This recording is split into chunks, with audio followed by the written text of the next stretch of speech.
겟세마네에서 간절히 기도하시던 예수님께 유다가 돌아왔습니다. 예수님께서 발을 씻겨주시던 그때에도 유다는 예수님이 마음에 들지 않았습니다. 끝내 종이길 자처하는 예수님을 바라보며 발을 씻기고 계신 예수님을 바라보며 유다는 실망하였고 결정하였습니다. 떠나자. 유다는 뛰쳐나갔고 예수님은 겟세마네에서 기도하시던 그 밤이었습니다. 드디어 그 겟세마네에 유다가 나타났습니다. 대제사장이 보낸 경비원들과 함께 나타났습니다. 그리고 그때 예수님은 그들에게 잡히셨습니다. 잡히시던 와중에도 예수님은 별다른 말씀이 없으셨습니다. 깊은 밤 예수님은 대제사장 가야바의 집에서 신문을 받았습니다. 대제사장들과 온 공회가 모여 예수를 죽이려고 거짓 증거들을 나열하고 있었습니다. 거짓 고발장들이 난무하는 것이었습니다. 그 현장의 말씀이 마태복음 26장 62절의 말씀인데요. 대제사장이 일어나서 예수께 묻되 아무 대답도 없느냐? 이 사람들이 너를 치는 증거가 어떠하냐 하되 63절 예수께서 침묵하시거늘. 그 재판하는 현장에 자신을 억울하게 증거하는 수많은 거짓 증거들이 막 들이대는 이 상황이랍니다. 예수가 범인이다. 예수가 죄인이다. 가둬라, 죽여라 하는 그 재판의 현장에서 예수님은 침묵하십니다.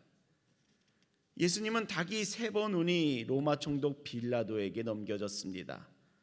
이른 아침 그 총독 빌라도가 진례하는 재판이 열렸습니다. 수많은 사람들이 더 몰려와서 법원 앞에서 소동합니다. 소리칩니다. 죽여라! 죽여라! 저 예수를 죽여라! 소동합니다. 예수님은 자신을 거짓으로 선동하고 모함하는 그 현장 가운데 서 계십니다. 그 소리들 가운데, 그 소동하는 소리들 가운데 진리가 없습니다. 거짓과 왜곡이 판치고 있습니다. 그 앞에서 예수님은 침묵하십니다. 마태복음 27장 12절 대제사장들과 장로들이 고발을 당하되 아무 대답도 아니하시는지라. 이에 빌라도가 이르되 그들이 너를 쳐서 얼마나 많은 것으로 증언하는지를 듣지 못하느냐 하되 14절 한마디도 대답하지 아니하시니. 예수님에게 거짓과 왜곡의 증거들이 막 쏟아집니다. 수많은 말들이 막 쏟아집니다. 그러나 예수님은 14절 한마디도 대답하지 아니하시니 아무 말씀이 없으십니다. 변명도 해명도 설명도 변론도 항변도 없으십니다. 예수님은 침묵하십니다. 그 거짓 앞에서도 예수님은 침묵하십니다. 그 억울함 앞에서도 예수님은 침묵하십니다. 죽음 앞에서도 예수님은 침묵하십니다. 왜 아무 말도 안 하실까요? 혐의를 인정하는 것이 침묵 아닐까요? 이 상황에서 침묵하면 패배하는 거 아닐까요? 진실을 말해야 되는 자리 아니었을까요? 우리는 억울하면 말해야 된다고 배웠는데요. 침묵하면 지는 것이라고 배웠는데요. 침묵하면 억울한 일 당한다, 손해본다. 그러니 당당하게 따박따박 말해라. 그래야 손해보지 않는다. 그렇게 배웠습니다. 설명하지 않으면, 해명하지 않으면, 변명하지 않으면 오해받는다라는 것을 우리는 그렇게 배워왔습니다. 그러나 그 억울함 앞에서 예수님은 입을 열지 아니하시니 침묵하십니다. 그 십자가 앞에서 침묵하십니다. 그 억울함 앞에서도 침묵하십니다. 그 가슴이 터져나갈 그 억울함 앞에서도 예수님은 침묵하십니다. 예수님의 이 침묵이 어떤 의미가 있을까요? 왜 세상의 논리대로 변론하지 않으실까요? 왜 침묵하며 죽음을 감수하고 계실까요? 이 질문에 오늘 예수님께서 우리들에게 해답을 주십니다. 예수님께서 우리들에게 들려주시는 이 침묵의 의미 세 가지를 오늘 함께 들어보시죠. 침묵은 패배가 아니랍니다. 우리 말씀 53장 7절, 이사야서 50장 7절 우리 같이 한번 다시 읽어보겠습니다. 함께 읽겠습니다. 시작. 그가 곤욕을 당하여 괴로울 때에도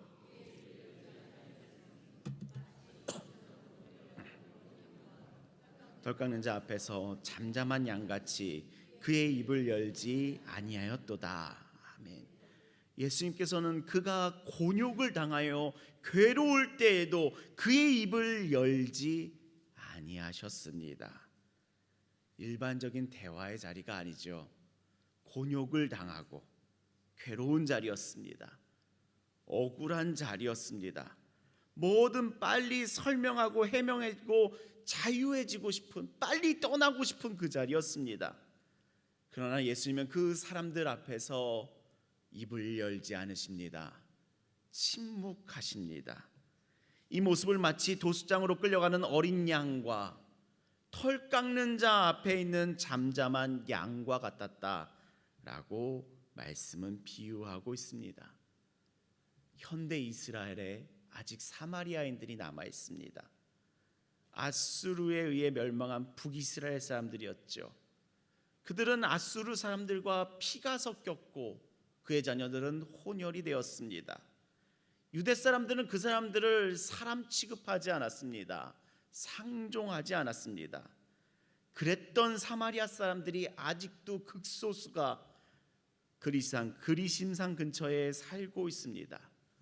그들은 사마리안 토라라고 해서 자신들의 성경을 아직 가지고 있고요. 그들도 유월절을 지킵니다.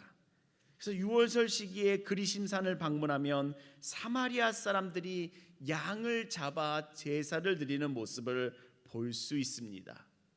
어린아이로부터 어른에 이르기까지 흰 옷을 입고 빨간 천을 허리에 두르고는 두 발 사이에 어린 양을 끼고 서 있습니다. 그 손에는 칼을 들고 있고요. 한편에서는 큰 불이 지펴지고 있고요. 제사장의 기도가 끝나면 일제히 어린 양의 목을 벨니다. 그때까지 양들은 숨소리를만 내고 있을 뿐 숨죽이며 때를 기다리고 있습니다. 살려줘, 억울해 라고 하고 외치고 있는 소리 없이 칼이 목에 들어올 때까지 양들은 숨죽이고 숨소리만 내고 있었을 뿐이었습니다.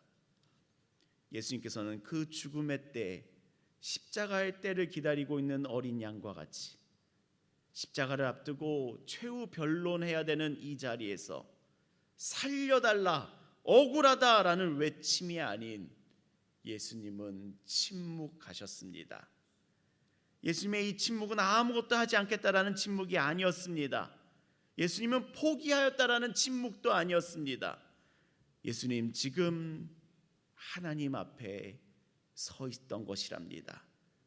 사람들 앞에 서 있는 것처럼 눈에 보이지만 사람 앞에 서 있는 것이 아닌 하나님 앞에 서 계셨습니다.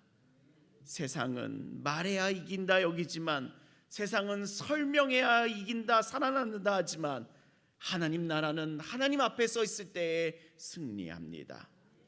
사람 앞에서 미주알 고주알 투덜거리고 변명하고 항변하고 설명하는 것이 아니라 사람 앞에서 침묵하며 하나님 앞에 서 있기를 하시는 것이랍니다.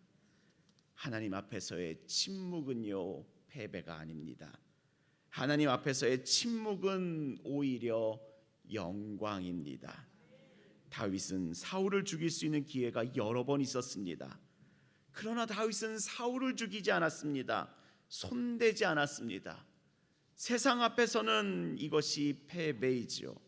그러나 다윗은 침묵하기로 선택하였습니다. 사람 앞에서 침묵한다는 것은 하나님을 선택한다라는 믿음이거든요. 예수님께서 사람들 앞에서 침묵하기로 선택하셨습니다. 그것은 나는 하나님을 선택한다, 그 믿음이었습니다. 우리 사랑하는 좋은교회 성도 여러분, 억울한 상황, 말하고 싶은 순간, 나를 증명하고 싶은 그 자리, 나를 설명하고 싶은 그 자리, 그 모든 순간 말해야 된다는 짐을 벗으시기를 바랍니다. 믿음의 일들을, 주님의 일들을, 사명의 일들을 해명하며 다니지 마십시오. 사람 앞에 변명하고 살아야 된다는 점에서 벗어나십시오. 오히려 예수님과 같이 그것이 사명의 길이라면, 주님 길 가는 길이라면 침묵하시기를 예수님의 이름으로 축복합니다. 사람 앞에서 구걸하는 거 아닙니다. 하나님의 일을 하며 사람 앞에서 구걸하며 변명하며 설명하며 해명하는 거 아니랍니다. 오히려 침묵하십시오. 패배가 아닙니다. 오히려 침묵은 하나님의 영광에 이르는 길이랍니다. 그러므로 침묵은 패배가 아니라 침묵은 맡김이랍니다. 하나님께 맡기는 것이랍니다.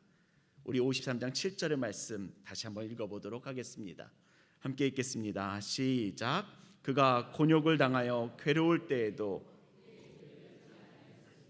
마치 도수장으로 끌려가는 어린 양과 털 깎는 자 앞에서 잠잠한 양같이 그의 입을 열지 아니하였도다. 아멘. 예수님은 자신을 오해하고 모함하며 죽이려 드는 그 사람들 앞에서 잠잠한 양같이 그의 입을 열지 아니하였습니다. 입을 열지 않습니다. 침묵합니다. 이 침묵에 대해서 성경이 이렇게 우리들에게 해석을 제공하는데요. 베드로전서 2장 23절입니다. 욕을 당하시되 맞대어 욕하지 아니하시고 고난을 당하시되 위협하지 아니하시고 오직 공의로 심판하시는 이에게 부탁하시며. 예수님은요, 그 십자가를 앞두고 고난을 앞두고 욕을 당하시되 맞대어 욕하지 아니하시고 고난을 당하시되 위협하지 아니하시고 오히려 공의로 심판을 하시는 이에게 부탁하십니다. 예수님의 이 침묵이 어떤 의미가 있습니까? 어떤 영적인 의미를 담고 있습니까? 오직 공의로 심판하시는 이에게 부탁하시며. 예수님은 변명하고 해명하고 설명하는 대신 침묵하시니 오직 공의로 심판하시는 하나님께 맡기십니다. 예수님의 침묵은 억울하게 말 못하며 가슴치는 삶이 아니라 적극적으로 하나님을 신뢰하니 하나님께 맡기는 침묵이었습니다. 억울함의 토로가 아니라 하나님께 자신을 맡기고 있는 그 믿음의 모습이랍니다. 우리의 삶에도 많은 오해를 가지고 살아가고 있지 않습니까? 우리의 삶에도 설명할 수 없는 수많은 순간들이 있지 않습니까? 말할수록 관계가 무너지는 상황도 많지 않습니까? 그것이 나를 그렇게 무너뜨리고 낙심시키며 괴롭게 하니 우리는 오해하지 않을 정도의 사람들끼리만 끼리끼리 사는 것이랍니다. 우물 안에 사는 것이지요. 그리스도인의 삶이 어찌 끼리끼리 무리짓던 삶에서 벗어나 열방을 품으며 민족을 품으며 땅끝으로 나아가냐면요, 해명하고 다니는 것이 아니라 설명하고 다니는 것이 아니라 하나님께 맡기기 때문이랍니다. 우리 사랑하는 좋은교회 성도 여러분, 내가 붙잡고 있는 여러 문제들이 있으시죠? 내게 해결할 수 없는 많은 상황들이 있으시죠? 오늘 또 누군가에게 해명할 일, 설명할 일, 많은 일을 쌓아두고 있으시죠? 다 내려놓고 하나님께 맡기시기를 예수님의 이름으로 축원합니다. 사명을 행하며 사람 앞에서는 침묵하는 것이랍니다. 그거 다 설명하고 다니는 거 아니랍니다. 그곳에 확신이 있으니, 그곳에 믿음이 있으니, 하나님께 맡기니 나는 오히려 입을 닫아도 괜찮습니다. 하나님께 맡기니 침묵하시기를 예수님의 이름으로 축복합니다. 침묵하면 불안하시다고요. 침묵하면, 지금 말하지 않으면 내가 너무 억울해 죽을 것 같아 라며 침묵이 두려우신가요?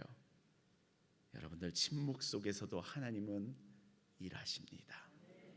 이사야서 53장 7절의 말씀 우리 한번 다시 읽어보시죠. 함께 읽겠습니다. 시작.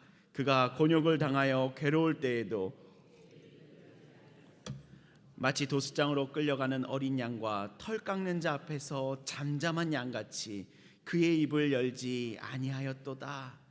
그는 곤욕을 당하며 괴로울 때에도 침묵하시는데요, 그가 침묵하실 때 하나님은 어디 계시냐면요, 53장 12절에 있습니다. 같이 읽어보시죠. 시작. 그러므로 내가 그에게 존귀한 자와 함께 몫을 받게 하며 강한 자와 함께 탈취한 것을 나누게 하리니 이는 그가 자기 영혼을 버려 사망에 이르게 하며 범죄자 중 하나로 헤아림을 받았습니다. 그러나 그가 많은 사람의 죄를 담당하며 범죄자를 위하여 기도하였느니라. 아멘. 하나님께서는요, 자신의 영혼을 버려 사망에 이르게 하며 범죄자 중 하나로 헤아림을 받았던 그에게 어떻게 행하시냐면요, 하나님께서는 잠잠히 입을 열지 않으며 오히려 수많은 죄들을 더 짊어지셨던 범죄자들을 위하여 기도하였던 그에 대해서 어떻게 행하시냐면요, 그에게 존귀한 자와 함께 몫을 받게 하겠다. 존귀하게 하시고요, 강한 자와 함께 탈취한 것을 나누게 하시겠다. 강하게 하시겠다 말씀하신답니다. 도수장으로 끌려가는 어린 양과 같이 침묵하던 그를 하나님께서 높이십니다. 존귀한 자로 세우십니다. 강한 자로 세우십니다. 하나님께서 영광스럽게 하십니다. 세상은 침묵을 패배로 여기나 예수님의 침묵은 패배가 아니었습니다. 예수님의 침묵은 하나님께 맡김이었고, 예수님께서 침묵하실 때에 하나님은 일하셨습니다. 하나님은 내가 말해야만 일하시는 분이 아니시라 침묵 속에서도 일하시는 분이 하나님이십니다. 요셉의 인생을 떠올려 보십시오. 요셉이 형들에게 팔려가 애굽에서 종살이하였습니다. 애굽에서 모시던 보디발 장군은 요셉이 자기 아내를 겁탈하려 하였다 하며 요셉을 감옥에 가두었습니다. 요셉은 너무 억울한 일을 그의 인생 가운데 계속해서 당하고 있죠. 해명하고 싶고 변론하고 싶고 설명하고 싶겠지요. 그러나 요셉은 감옥에 있었습니다. 침묵해야 됐습니다. 들을 사람이 없었습니다. 요셉이 할 수 있는 일하고는 침묵밖에 없었습니다. 그러나 요셉이 침묵하고 있을 때 그가 패배한 것이었습니까? 아니었습니다. 요셉이 침묵하고 있을 때에도 하나님은 일하고 계셨습니다. 요셉을 높이고 계셨습니다. 그리고 마침내 하나님은 그를 요셉의 총리로 높이셨으며 그에게 영광을 선물하여 주셨습니다. 요셉의 침묵의 시간은 억울함이 아니었습니다. 요셉의 침묵의 시간은 하나님의 영광으로 나아가는 디딤돌이었습니다. 우리 사랑하는 종교 성도 여러분, 침묵을 불안해하지 마시기를 예수님의 이름으로 축원합니다. 침묵을 두려워하지 마시기를 예수님의 이름으로 축원합니다. 하나님께서 일하고 계신 줄을 믿습니다. 하나님께서 일하시는 시간이 오히려 내가 침묵할 때라는 것을 붙잡는 믿음 되시기를 예수님의 이름으로 축복합니다. 우리의 삶에는 하나님 앞에서 침묵기가 있습니다. 억울해도 침묵해야 될 때가 있고요. 괴로워도 말할 수 없는 때가 있고요. 설명해야 되는데, 오해를 풀어야 하는데 침묵밖에 할 수 없는 때가 있습니다. 그 말 못하는 시간, 그래서 괴롭고 두렵고 억울하고 답답합니다. 그러나 오늘 예수님의 침묵을 통해 믿음을 얻으시기를 바랍니다. 침묵의 시간은 멈춤이 아니라 하나님께서 일하시는 시간이다. 내가 침묵하여도 하나님은 더욱 일하신다. 하나님께서 일하시는 시간이다 라는 것에 오늘 나의 믿음 두시기를 예수님의 이름으로 축원합니다. 하나님께서 높이실 겁니다. 하나님께서 존귀하게 여기실 겁니다. 하나님께서 영광스럽게 하실 것입니다. 우리 사랑하는 종교 성도 여러분, 그 고난 앞에서, 억울함 앞에서 침묵하는 우리가 되기를 예수님의 이름으로 축복합니다. 침묵은 패배가 아닙니다. 침묵은 하나님께 맡김입니다. 침묵 속에서도 하나님은 일하십니다. 우리의 믿음은 말하는 데 있지 않습니다. 맡기는 데 있습니다. 우리의 믿음은 말하는 데 있는 것이 아니라 우리의 믿음은 맡김에 있습니다. 사람에게 말함에 있지 않고 하나님께 맡김에 있습니다. 하나님께 맡길 때야 비로소 우리는 안심하며 침묵할 수 있지요. 우리 사랑하는 좋은게 성도 여러분, 너무 시끄럽습니다. 세상도 시끄럽고요, 나라도 시끄럽고요, 교회도 시끄럽고요, 가정도 시끄럽고요, 무엇보다 내 속도 시끄럽습니다. 모두가 말하는 시대입니다. 모두가 외치는 시대랍니다. 하나님의 일을 하는데 무슨 말이 그렇게나 필요한가라고 했을 때에 많은 말이 필요하지는 않습니다. 하나님께서 일하시니까요. 사람인 내가 할 일은 침묵하며 맡기는 것이랍니다. 그것이 하나님을 믿는 삶이라는 것을 깨닫습니다. 이 길을 예수님께서 가셨구나, 그 주님을 바라보게 됩니다. 우리 사랑하는 좋은교회 성도 여러분, 침묵하십시오. 주님을 바라보십시오. 침묵하시는 주님 오늘 바라보시기를 예수님의 이름으로 축복합니다.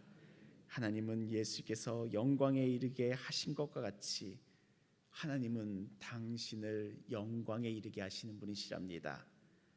내 말이 나를 높인다, 내 설명이 나를 존귀하게 한다, 내 변명이 나를 살게 한다, 아니지요. 나를 살게 하고 나를 높이며 나에게 영광을 주시는 분은 하나님이시랍니다.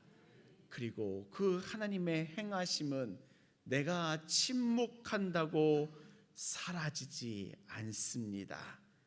그 하나님에 대한 깊은 신뢰가 있으니 예수님은 가장 억울한 그 순간에서도, 그 자리에서도 침묵하며 묵묵히 주님의 길을 가십니다.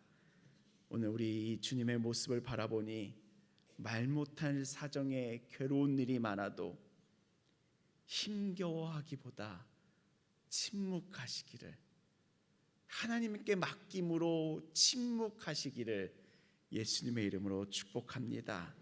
주님의 일을 행함에 있어서도 설명과 변명이 없이 오히려 침묵하시기를 예수님의 이름으로 축복합니다. 예수님은 십자가 앞에서 자신을 죽이고자 달려드는 그 사람들 앞에서도 침묵하셨습니다. 우리는 알지요. 이 예수님의 침묵이 패배가 아니라는 것을, 하나님께 자신을 맡기는 믿음이었다라는 것을, 그리고 그 침묵 속에서도 하나님의 영광은 나타난다라는 것을 우리는 알고 있습니다.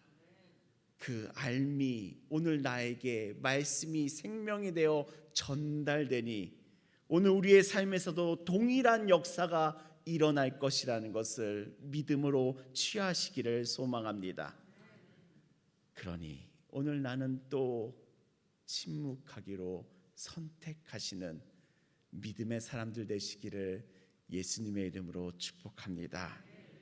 그 하나님을 향한 믿음으로 침묵하시며 그 영광의 길로 향하시는 주님의 모습이 오늘 내 안에 살아계시는 은혜가 있으시기를 예수님의 이름으로 축복합니다. 아멘. 기도하시겠습니다. 살아계신 하나님 아버지, 말 못하는 자리에서도 주님을 신뢰하게 하시고 침묵 속에서도 우리를 붙드시며 일하시는 하나님을 바라봅니다. 주님, 억울함 속에서도 스스로를 변호하기보다 설명하기보다 항변하기보다 따지기보다 하나님께 맡기는 믿음을 오늘 우리들에게 허락하여 주시옵소서. 우리의 침묵이 무너짐이 아니라 주님을 향한 신뢰의 고백이 되게 하여 주시고, 내가 말함이 아닌 주님께 맡김의 믿음으로 주님 오늘 나에게 침묵의 용기를 선물하여 주시옵소서. 아멘. 예수 그리스도의 이름으로 기도합니다. 아멘. 아멘.